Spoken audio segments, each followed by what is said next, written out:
खबर उत्तर प्रदेश के जनपद बुलंदशहर से आ रही है। आपको बता दें, कुत्ते के पिल्ले के काटने से स्टेट लेवल कबड्डी प्लेयर की मौत।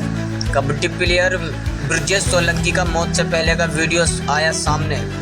आपको बता दें, 3 माह पूर्व कुत्ते के पिल्ले की जान बचाने के दौरान पिल्ले ने ही ब्रजेश को बना लिया था शिकार। पिल्ले के काटने पर ब्रजेश ने की थी लापरवाही, नहीं लगवाया था एंटीबेरिस। खुर्जनगर कोतवाली क्षेत्र के गांव फरान निवासी थे कबड्डी प्लेयर ब्रजेश सोलंकी। खबर SNL news channel chief editor Rajat Ansari के साथ मैं नदीम शाह।